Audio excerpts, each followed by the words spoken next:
উপন্যাস পাঠ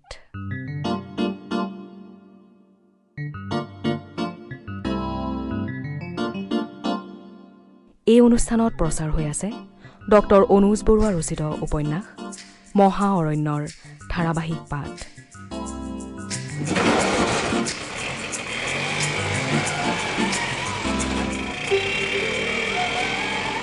পাঠ আগবঢ়াইছে নয়ন প্ৰসাদে।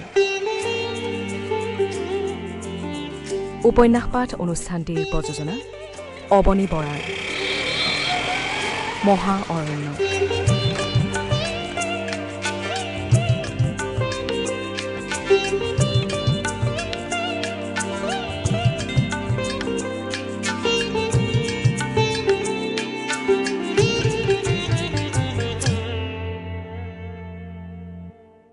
ফাঁচী বজাৰৰ পৰা মানুহ এজনক চানমাৰিত নমাই দিয়াৰ সময়ত অইন দিনাৰ হিচাপত ঘৰলৈ আহিবলৈ তাৰ কিছু সোনকাল হৈ আছিল। তথাপি অবিনাশে তাৰ পাছতে চিধা ঘৰলৈকে পোনালে। গেটৰ বাহিৰতে অটোৰিক্সাখন থৈ সি গেট খুলি চালিখনৰ তললৈ আহিল। ঘৰৰ ফালে হেলনীয়া কৰি চালিখন দিয়া হৈছে। থিয় হৈ ওলোৱা সোমোৱা কৰিব পৰাকৈ দিয়া চালিখনৰ বেৰ নাই। খেৰখিনিৰ পৰা গাপ খাই থকা গোন্ধ এটা ওলাইছে। সি চালিখনৰ পিছফালে গৈ চালে পিঠিখন সিমান মিহি হোৱা নাই। দুজাকমান বৰষুণ পৰিলেই ঠিক হৈ যাব। থৰঙা চুলিৰ দৰে পিছফালে ওলমি থকা খেৰৰ আগবোৰ সমানকৈ কাটি দিব লাগিব, তেতিয়া অলপ ভাল দেখিব। গেটৰ বাহিৰৰ পৰা অটোৰিক্সাখন আনি চালিখনৰ তলতে থৈ সি বিভিন্ন দিশৰ পৰা ঘূৰি ঘূৰি চালে। তাৰ পাছত তাৰ মুখত কোমলকৈ হাঁহি এটা বিৰিঙিছিল। লগে লগে তাৰ আকৌ পলীৰ মুখখনলৈ মনত পৰিল। সেইখন চাগে এতিয়া বৰ এপাচিমান হৈ আছে। সি এবাৰ ৰাস্তালৈ আহি ঘৰটোৰ ফালে চালে। পলীয়ে কোৱাৰ নিচিনাকৈ চালিখনেৰে সৈতে ঘৰটো এতিয়া ৰিফিউজি কেম্পৰ নিচিনা লাগিছে নেকি বাৰু? চালিখন কিন্তু বেয়া লগা নাই। অবিনাশ ঘৰৰ ভিতৰলৈ সোমাই আহিল।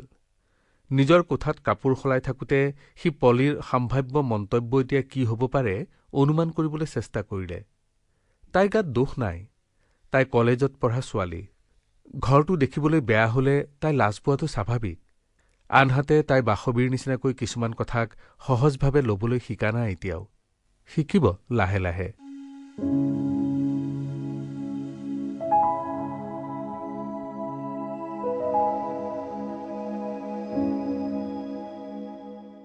ভাত খাবৰ হ'ল। আজি কেইদিনমান অবিনাশে ৰাতিৰ সাজ ভাত নিয়মীয়াকৈ সকলোৰে লগতে খাইছে। ভাত খোৱা টেবুলত বাপেক, অবিনাশ, বাসৱী আৰু পলী। অৰবিন্দ নাই। মাকে ভাত দিছে। অবিনাশে পলীৰ ফালে চাইছিল, কিন্তু গোটেইবোৰে বেলেগ বিষয় এটা লৈহে কথা পাতি আছে। আজি ভাড়াঘৰৰ মানুহ গ'লগৈ। চালিখনৰ কথা তল পৰাত অবিনাশে ভালেই পালে।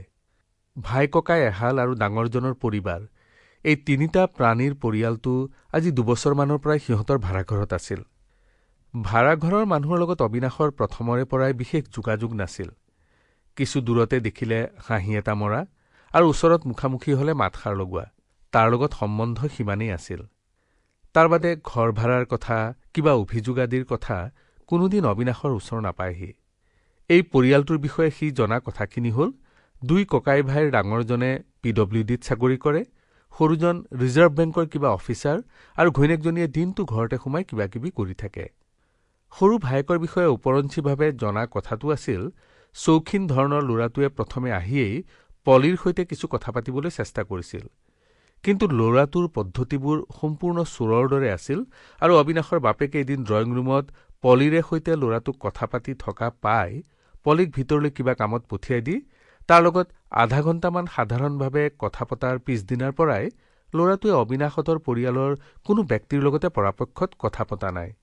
২ ককাই ভাই মিলি হাতীগাঁৱৰ ফালে ঘৰ এটা সাজি থকাৰ কথা ককায়েকজনে প্ৰথম আহোঁতেই কৈছিল। আজি হেনো বয় বস্তুৰে সৈতে মানুহঘৰ হাতীগাঁৱৰ নতুন ঘৰলৈ গুচি গ'ল।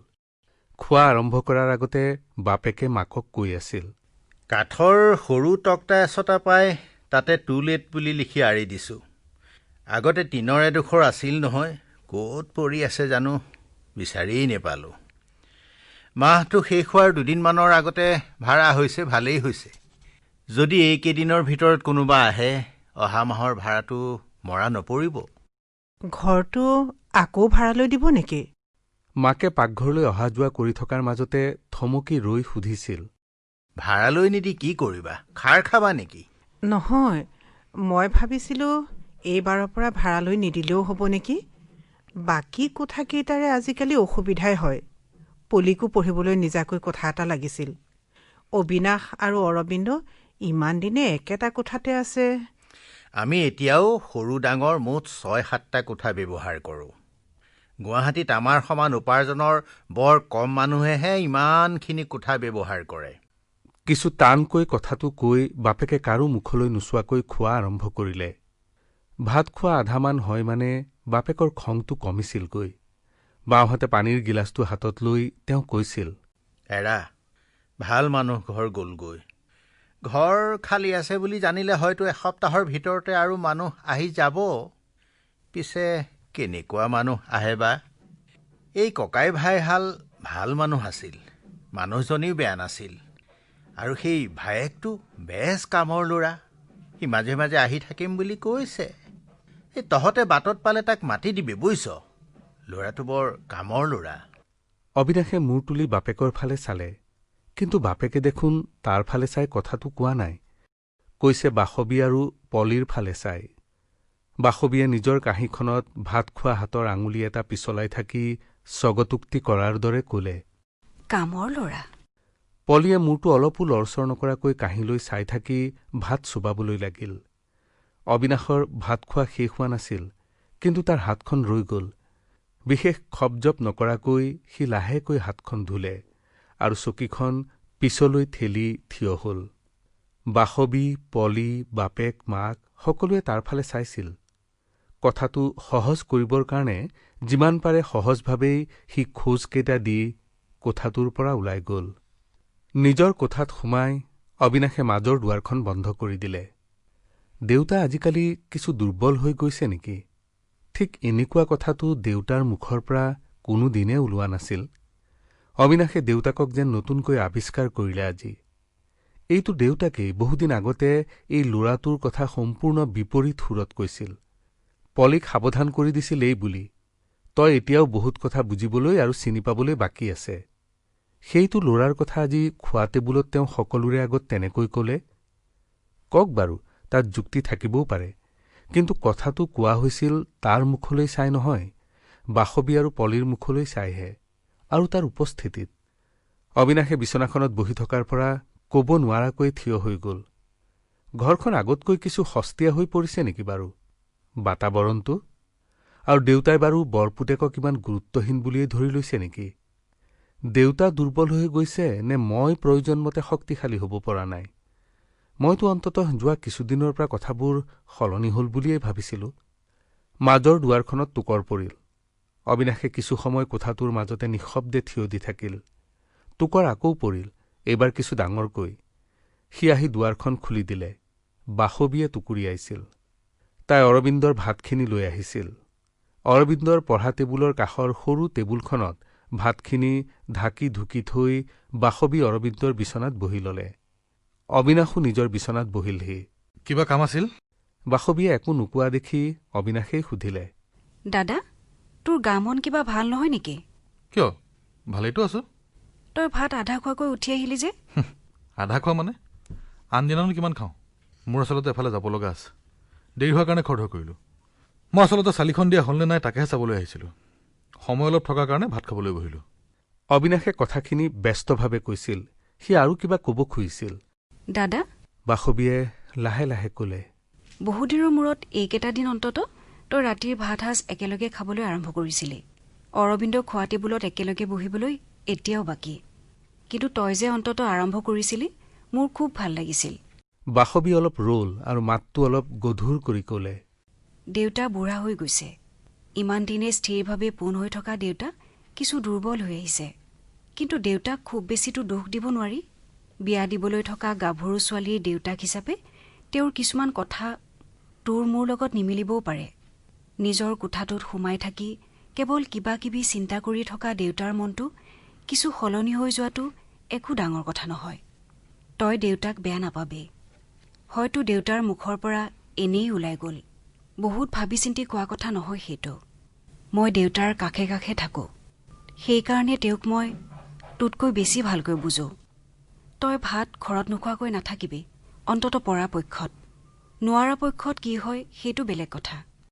অবিনাশে একো নকলে। কোঠাটোৰ ইফালে সিফালে এনেই চকু ঘূৰাই তাৰ পাছত সি অৰবিন্দৰ কাৰণে ঢাকি থোৱা ভাতখিনি চাই থাকিল। বাসৱীয়ে আকৌ সুধিলে, তই কৰবালৈ যোৱাৰ কথা কৈছিলি, সঁচাকৈ যাবলগীয়া আছে নেকি? আছে। উত্তৰটো অবিনাশে লগে লগে দিলে আৰু কলে, এই মাজৰ দুৱাৰখন ভিতৰৰ পৰা বন্ধ কৰি ল'বি। বাৰাণ্ডাৰ ফালৰ আমাৰ কোঠাৰ দুৱাৰখন এনেই জপাই থৈ যাম। শুন, মই কেতিয়া আহোঁ ঠিকনা নাই। সি কথাবোৰ তাইৰ মুখলৈ চাই কোৱা নাছিল। বাসৱীয়ে খন্তেক অবিনাশৰ ফালে চাই তাৰ পাছত বহাৰ পৰা উঠিল। তাই গুচি যোৱাৰ পাছত অবিনাশে দীঘল দি পৰিল আৰু উশাহ কেইটামান লাহে লাহে সলনি কৰিলে। বুজা ছোৱালী হিচাপে, ঘৰখনৰ ক্ষয়বোৰ ৰোধ কৰিবলৈ চেষ্টা কৰা ছোৱালী হিচাপে বাসৱীয়ে কথাবোৰ তেনেকৈ কবই। কিন্তু যিটো কথা সত্য বুলি অলপ আগতে প্ৰমাণ হৈ গ'ল, সেইটোকতো অসত্য কৰি পেলাব নোৱাৰি। সি এতিয়াও ঘৰখনৰ এটা খুঁটি হবগৈ পৰা নাই। অন্তত বাপেকৰ মনত নিৰাপত্তাবোধ জগাব পৰা নাই। সেইকাৰণে প্ৰয়োজনীয় গুৰুত্বখিনিও পোৱা নাই।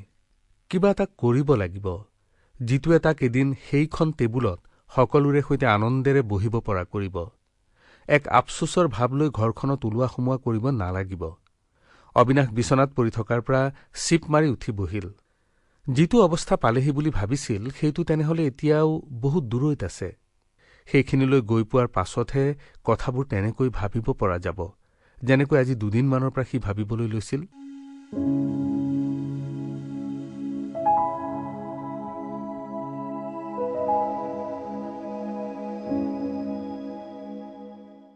কোনো কথা নাই, আয়োজন সমাপ্ত। তাৰ নামত থকা এখন অটোৰিক্সা, লাইচেন্স, পাৰ্মিট, সি নিজে মানুহটো, সকলো আয়োজন সমাপ্ত। প্ৰত্যাহ্বান আগৰে পৰাই চলি আছিল, এতিয়া গ্ৰহণ কৰিলেই হ'ল।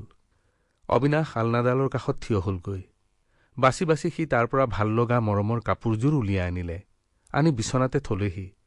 সেই আচপৰা ডাঠ কাপোৰৰ চোলাটো আৰু সেই মৰমৰ পুৰণা জিন্সৰ পেণ্টটো। আলনাৰ তলৰ পৰা সি মৰমৰ স্পৰ্টছ শ্বুযোৰো টানি আনিলে। আগদিনা পিন্ধা সেই চোলাটো সি শুঙি চালে, কিছু ঘাম ঘাম গোন্ধাইছে, তাৰ নিজৰ গাৰ ঘামৰ গোন্ধ। তেনেকৈ সি চোলাটো পিন্ধি ললে। কাপোৰ কানি পিন্ধোৱাৰ পাছত সি কোঠাটোৰ ভিতৰত খোজ কাঢ়ি চালে। পকা মজিয়াখনত ভৰি টিপি টিপি জোতাযোৰ পৰীক্ষা কৰিলে। সেই তাহানিতে ক্ৰিকেট মেচ খেলিবলৈ ওলোৱাৰ দৰে। ক'ত যে হেৰাই গৈছিল এই মানুহটো।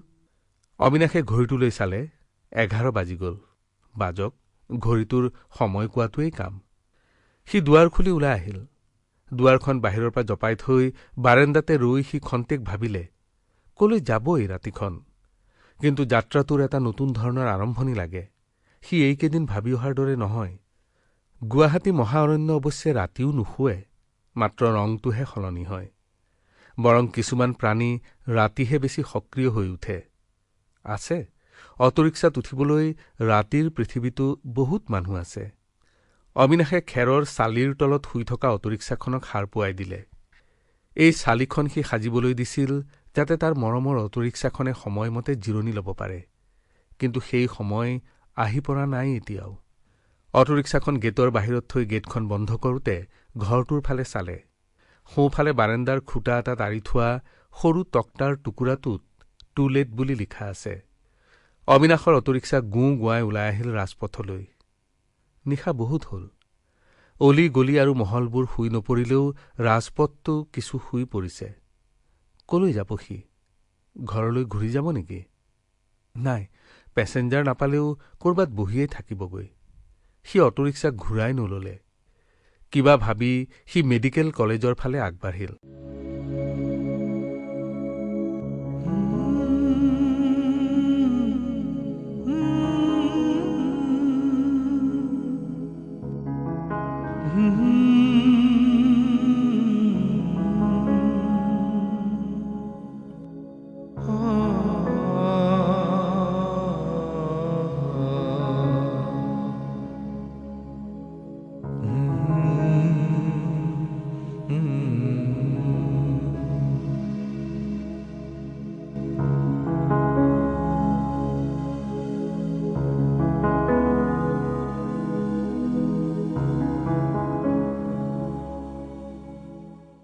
কলেজৰ আগফালে এজোপা গছৰ তলত আগৰে পৰাই আৰু দুখন অটোৰিক্সা ৰৈ আছিল।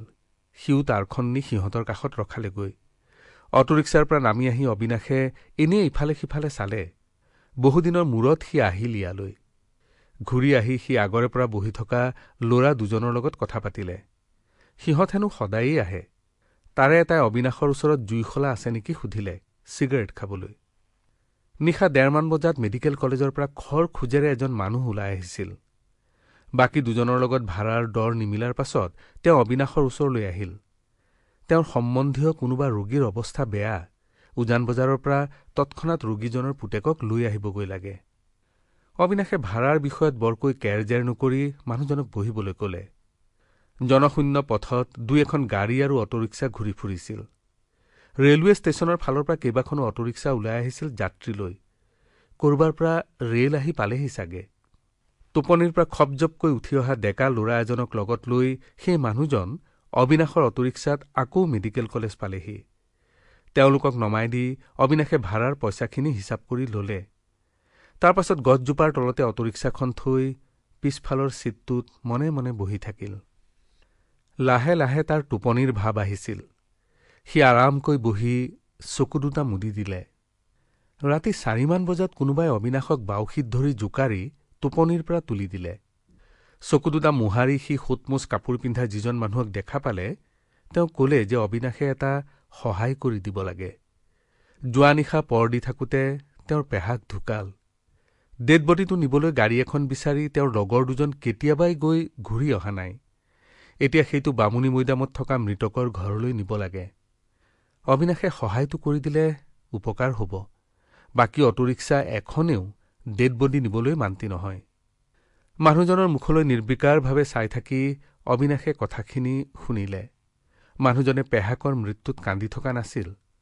টোপনি ক্ষতিৰ ভাগৰখিনিয়েহে তেওঁক জুৰুলা কৰি ৰাখিছিল। আপুনি যাব নেকি? ভাড়া যি বিচাৰে তাকেই দিম। লৈ আহক। মানুহজনে আকৌ ক'লে।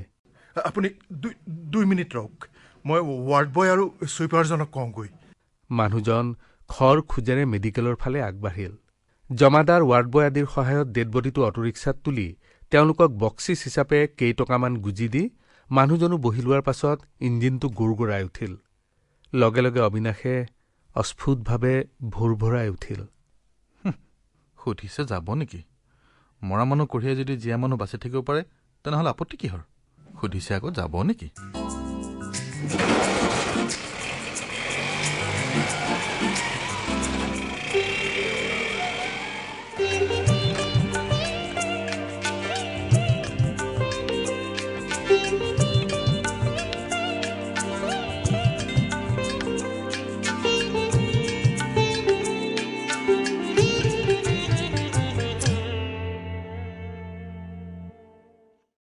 উপন্যাস পাঠ অনুষ্ঠানত ডক্টৰ অনুজ বৰুৱাৰ মহাঅৰণ্যৰ ধাৰাবাহিক পাঠ শুনিলে। পাঠ আগবঢ়ালে নয়ন প্ৰসাদে। বিভিন্ন চৰিত্ৰত আছিল দেউতাক কষ্টুমণি শইকীয়া, মাক মণি বৰদলৈ, বাসৱী পল্লৱী চৌধুৰী আৰু অবিনাশ ঋতুপৰ্ণ দাস। প্ৰযোজনা অৱনী বৰাৰ।